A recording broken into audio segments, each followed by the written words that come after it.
Hello, everyone, and welcome to our EcoCharla with EcoMadres. My name is Danielle Berkowitz-Sklar, and I'm the project manager for Moms Clean Air Force's national events and for our Latino engagement community program called EcoMadres. Today, I'm joined by a very, very special guest called Isaias Hernandez, the creator of Queer Brown Vegan and a renowned environmental justice advocate and educator.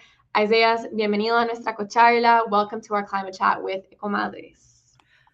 Muchas gracias para la invitación. Thank you so much for having me here today. It really means a lot. Well, it means a lot to us as well. To start off, can you share with us some of your earliest memories of caring for the environment and what inspired you to become an environmental justice activist? Yeah, absolutely. I love this question. I think my earliest years of environmentalism kind of really goes back to like my cultural roots. So I am Mexican American. My parents grew up in Mexico, and I come from a very direct lineage of farmers. And for me, I think the main point of being an environmentalist today was my experiences growing up in Los Angeles.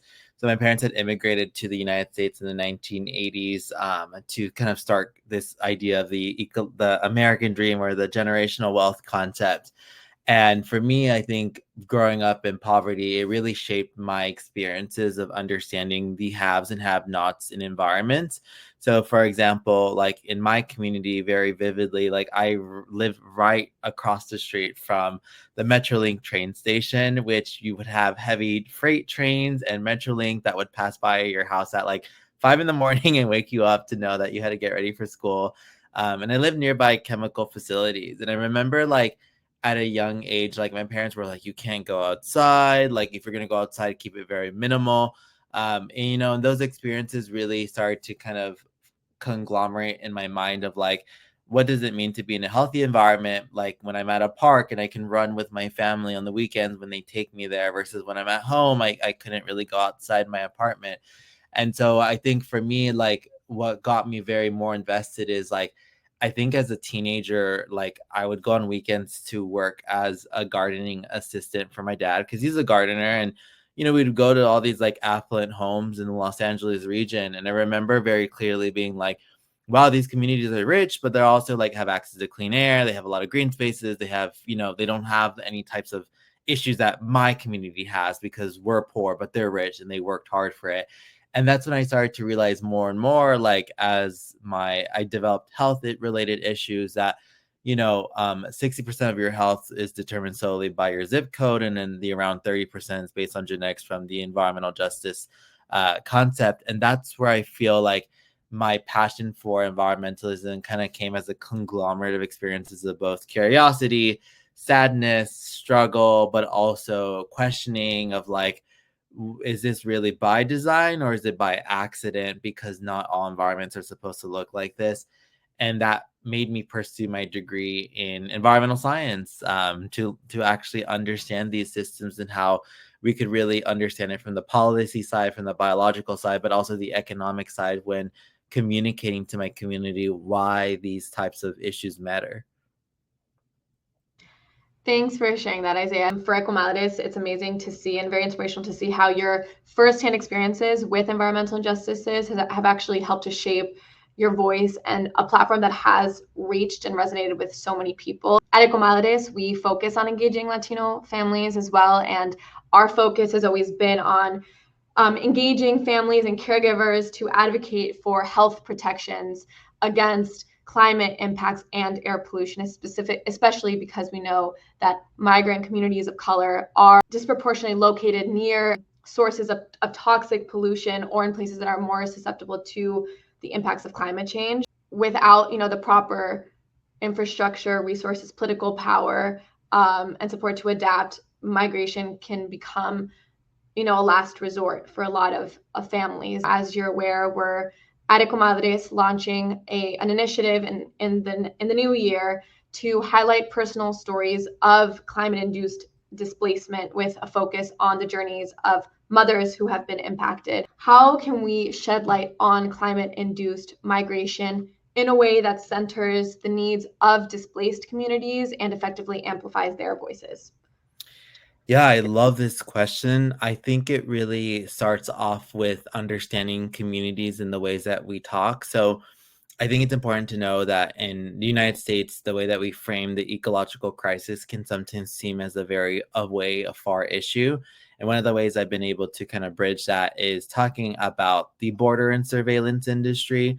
The border and surveillance industry, as we know it, is a large industry that spans from technology, detention, military, and finance.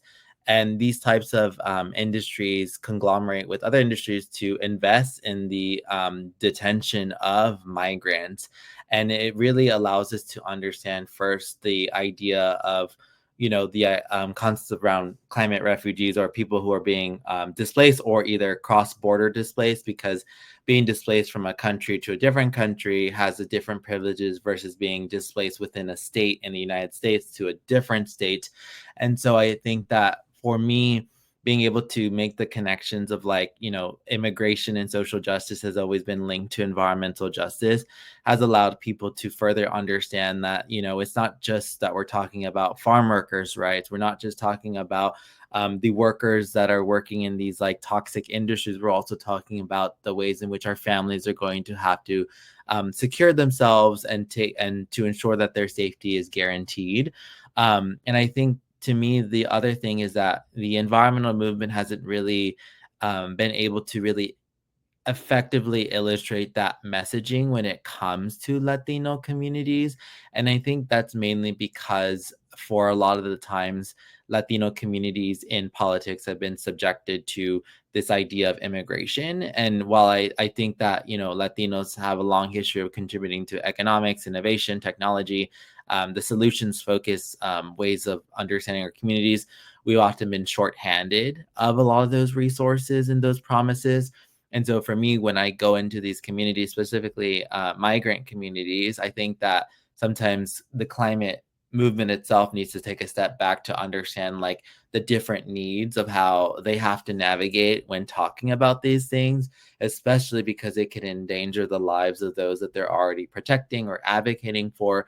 And so I think that we can create a more stronger coalition by, one, humanizing those narratives, but two, also strategically building with those organizations and coalitions to understand how things are going to work. Versus in climate space, it's very easy to be like, all right, we're going to go march and demand for this system to rechange, but that doesn't really work in other groups when you know that there's a fear of deportation, fear of citizenship, fear of being fired from your job. So there's a lot of layers that are kind of the similar struggle that we face, but also a different story that we have to unpack there. Yeah, wow. I love how you put that. And it's part of the reason, in your advocacy as well, how you're able to pull in so many struggles that are really interconnected. And when we're talking about, say, the climate movement, we're throwing out big numbers of X amount of people will be displaced by this year. So just adding to this crisis narrative to kind of accomplish our goals as an environmental reduce emission. That kind of rhetoric and that narrative is actually harmful to migrants and fuels xenophobia. And so like you mentioned, just the way we're talking about these things is so important.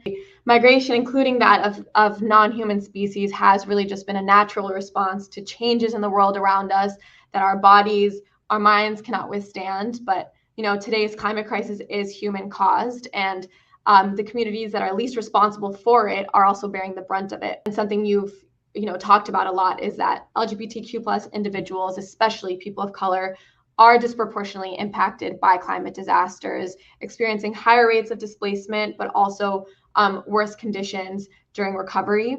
So as the frequency and intensity of disasters due to climate change increases, how can we better support and advocate for queer communities in these situations? Yeah, absolutely. I think that the best way to show up for these communities is, one, making those interconnections. So I think when we talk about the term frontline communities, right, that many climate organizations usually say is well, what is someone that's frontline? We could think of it yeah, you're closest to the next disaster that's going to happen.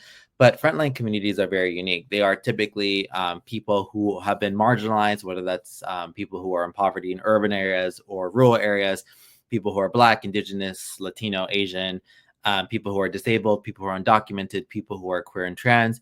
And so I think when we illustrate the idea that, frontline communities are people with very multiple layers and dimensions of their identity, that matters, because we've known that in research, it has shown case that same-sex couples are more also prone to be living in environments that have high rates of pollution due to discriminatory housing policies, due to the economic brackets that many of these communities are typically subjected to living in. And so I think for me, one way I kind of really understand this in the ways I build this is that my identity as someone who is not just LGBT, but also Latino, and looking at my community, is understanding the ways that we are responding to these types of disasters. There's been studies that have showcased, like even in Hurricane Katrina, for example, that was almost nearly 2 decades ago, that showcased that many, undocumented communities felt unsafe going to these disaster relief zones in fear of being deported. Not only that, but queer and trans communities experience homophobia, transphobia. They were misgendered. And I think it's important that, like, from a systemic level, we need to be able to train these volunteers and these people who work at these disaster relief zones of the types of people that they'll be serving in these communities versus throwing them in. And a lot of these communities or volunteers often have different views of how they see people, and that could really affect the ways in which people are getting direct responses to care. And the last thing I would just say is that I think people are trying to make it seem like, well, this community is getting more of an extra favor than my community. And in fact, we've always known that, ecosystems thrive in diversity. And the more that we're able to have an intersectional approach to this, the more that we'll be able to address to make sure that young mothers are being taken care of, that people who are undocumented are being taken care of, queer and trans, people with disabilities. Like, we have to come together to understand that, the reasons why many of this messaging around the dominant climate space often fails short is that they don't want to really take that step forward to understand it. And I always say that it's not that I'm trying to put a rainbow on the environmental movement or to put justice on it. And to me, that means understanding the ways in which my struggles to receive care and resources is just the same as someone who may be straight and disabled but poor. And that's where we have to come together to understand that the only way that we will save each other from this crisis is through people, and people need to unlearn some of the harmful stereotypes and biases that they may have towards different types of communities.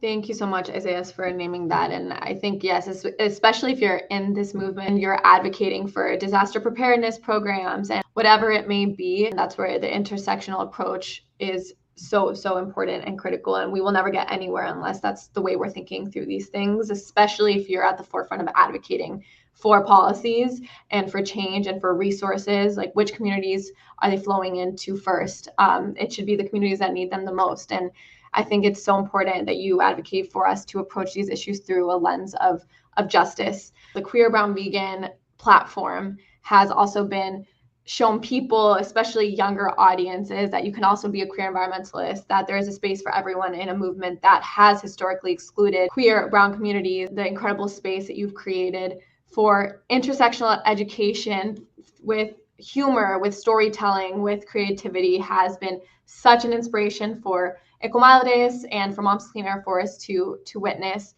So my question is, what, especially in this movement and in this work, what does hope mean to you? Yeah, I love this question. I think for me, hope is now more of a realistic form that embodies us. So I love this term I use in my work now. It's evidence-based hope. Like, a lot of my hope is in the fact of the continued, not just science, but the continued solutions that are happening on the ground. I think that at times, when we root our hope in just wishful thinking, it can really disillusion us at times. And not to say imagination is needed. Imagination is always needed. But my hope is grounded on the fact that there is this continued momentum of people who are resisting, advocating, and changing the system in their communities. And often at times, it's hard to see that because we're not in those environments. But I know that the more and more that we share these stories, the stronger it becomes for us to ground ourselves in that reality of hope, versus just saying, I wish one day we're not suffering. And as much as we wish we could end it by the next day, it has to become from a multitudes of different individuals who have already done that work, who continue to do that work, and who will continue to pave that work even beyond our lifetime. That was beautiful. Thank you so much for sharing those words of wisdom. Now, my last question is, it's directed to our community of parents and caregivers. Como activista latino, ¿qué mensaje te gustaría dar a nuestra comunidad de ecomadres que luchan por un aire más limpio y por la necesidad de proteger nuestra madre tierra? Me gusta mucho esta pregunta. Yo digo que debemos compartir las historias a nuestras culturas y nuestras familias y nuestros amigos, porque las historias es que, como se dice, las historias tienen muchas de experiencias que los pueden enseñar hoy a los jóvenes y las diferentes generaciones que han existido en este mundo. Y yo creo que las historias es que tiene la cultura viva, que tiene la tierra viva, y sin las historias no podemos proteger la planeta. Y por eso yo creo que en el futuro necesitamos más personas que están compartiendo estas historias para asegurar la planeta, biodiversidad y las personas que viven aquí. Me encanta esa respuesta y es, las historias personales tienen mucho poder. Sí. Pero bueno, gracias por todos los consejos y por las perspectivas tan únicas que has compartido conmigo hoy. Thank you, Isaias, so much for sharing your time and all your wisdom with us. And then to our viewers, we'll have a call to action, a petition surrounding the issue of climate change and migration, as well as other content, stories, key perspectives, and facts that we'll be uplifting in the new year. So stay tuned, and thank you all. Thank you, Isaias, for sharing your time with us again. Yeah, thank you so much for having me.